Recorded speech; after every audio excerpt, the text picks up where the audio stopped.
मनुष्य के शब्दकोश में असंभव है, लेकिन ईश्वर के शब्दकोश में कहीं भी असंभव नहीं है, सिर्फ संभव है। और यदि आप अपने असंभव को संभव में परिवर्तित करना चाहते हैं तो आपके पास सिर्फ एक ही चीज है, वो है ईश्वर के प्रति आपकी आस्था, आपका विश्वास। हरे कृष्ण दोस्तों, मैं हूं अनुज शर्मा।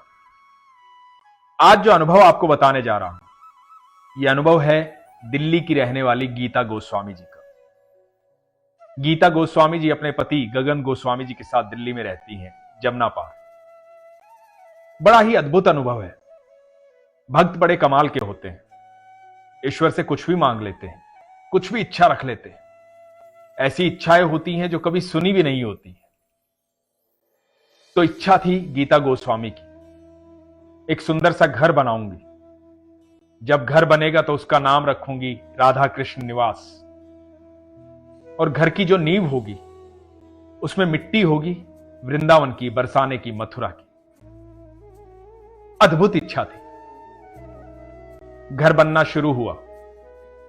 गीता जी बताती हैं कि मिट्टी लाने वाली बात टलती चली गई। मुझे लगा शायद मेरे भाग्य में ऐसा नहीं है, मेरी ये इच्छा पूरी नहीं हो पाएगी। परंतु घर का नाम रखा राधा कृष्ण निवास। घर बनने लगा। गीता बताती है कि स्थिति ऐसी नहीं थी, पैसे भी पर्याप्त नहीं थे, लेकिन घर तो बनता ही जा रहा था। जैसा चाह रही थी वैसा ही बनता जा रहा था। बस एक ही इच्छा बाकी थी, वृंदावन, बरसाने और मथुरा की मिट्टी। कहीं से मिट्टी ले आऊं और अपने घर में लगा दूं। गीता जी के जो पंडित हैं वो व्यस्त चल रहे थे, वृंदावन जा नहीं पा रहे थे। इनको नॉलेज नहीं थी कि मिट्टी कहां से लाऊं। हर महीने वृंदावन जाती थी।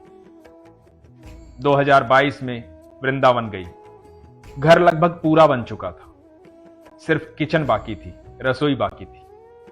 वृंदावन गई, ठाकुर जी के दर्शन किए, बाके बिहारी से मिली। बाके बिहारी से मुलाकात करने के बाद इनके पैर में चोट आ गई,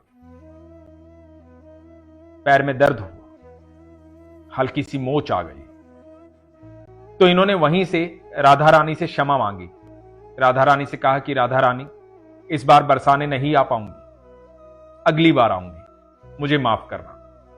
लेकिन इनके पति गगन गोस्वामी जी ने कहा कि नहीं, आज यहीं रुकेंगे, तुम आराम कर लो। गीता जी ने आराम किया। आराम करने के बाद लगा कि अब ठीक हूं, तो राधा रानी से मिलने चलते हैं।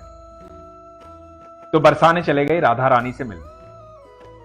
गीता बताती है कि राधा रानी से मिलने गए तो वहां जाते ही मंदिर में मुझे झाड़ू लगाने की सेवा मिल गई।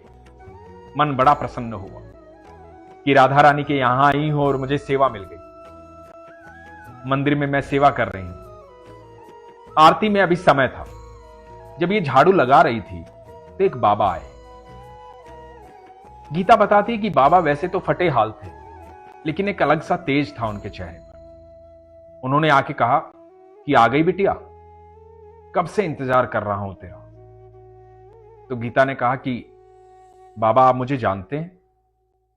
तो बाबा ने कहा कि बिटिया, तू आती है ना, मैं हमेशा देखता हूं तुझे, बहुत दिन बाद आई है। थोड़ी देर बाद आरती शुरू हो गई। बाबा चले गए। जब आरती शुरू हुई तो मंदिर में बहुत भीड़ हो गई। गीता और उनके पति मंदिर में पीछे खड़े हैं, भीड़ में कहीं पीछे। आरती हो रही है वृषभान दुलारी की, राधा रानी की, करुणामयी सरकार की, राधा प्यारी की। सब आनंदित हैं। अद्भुत दर्शन हो रहे हैं, आरती हो रही है। राधा रानी पूरे ब्रह्मांड की मालकिन, महालक्ष्मी। गीता बड़े आनंद में है। आरती समाप्त होती है। जब आरती समाप्त होती है तो पंडित जी भीड़ को चीरते हुए, बहुत भीड़ है, भीड़ को चीरते हुए गीता जी के पास आते हैं। जो आरती की थाल है वो मिट्टी से भरी हुई है, उस मिट्टी में जोत लगी हुई है। पंडित जी आकर के गीता को बोलते हैं कि ये मिट्टी ले जा तू, राधा रानी ने भेजी है। और गीता स्तब्ध होकर देखती रह जाती है कि ये हुआ क्या। आंखों से झरझर आंसू बह रहे हैं। पंडित जी को देखती जा रही है कि ये हुआ क्या।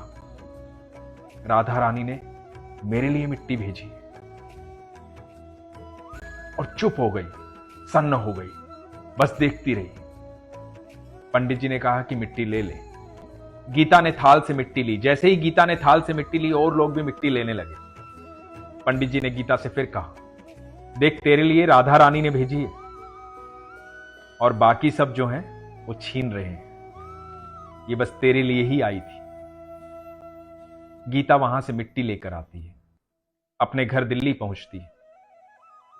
अभी किचन का काम बाकी है, रसोई का काम बाकी है। रसोई में उस मिट्टी का इस्तेमाल किया जाता है। गीता बताती हैं, मेरी रसोई में वो मिट्टी खाली मिट्टी नहीं है, वो मेरी अन्नपूर्णा है। मेरे घर में कभी किसी चीज की कमी होती नहीं। वो राधा रानी का आशीर्वाद है। और राधा रानी तो सबकी रसोई चलाती है, वो तो साक्षात अन्नपूर्णा है, हम सबको भोजन देने वाली, हम सबको जीवन देने वाली राधा रानी।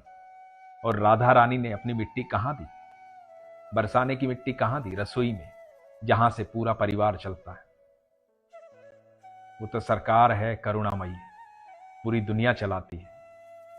गीता जी कहती हैं कि मेरा जीवन तो बस वही चलाती है। घर में खुशहाली है, घर बनकर तैयार है और घर मेरा नहीं है, घर का नाम ही है राधा कृष्ण निवास। यह अद्भुत आस्था थी, ये कमाल का संजोग था। गीता ने जो चाहा ईश्वर ने वो दिया।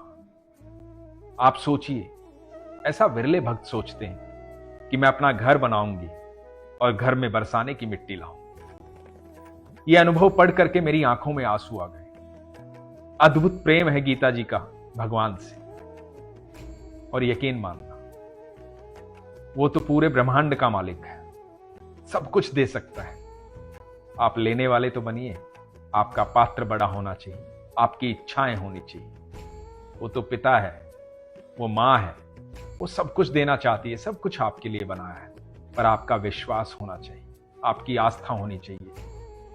इस चाहत में एक अद्भुत प्रेम था। गीता जी ने कुछ मांगा नहीं, मांगा तो कृष्ण को मांगा, मांगा तो राधा रानी को मांगा, वहां की मिट्टी मांगी, वो मिट्टी जिसमें कृष्ण और राधा बचपन में खेले हैं, जिसके कण कण में आज भी बसते हैं।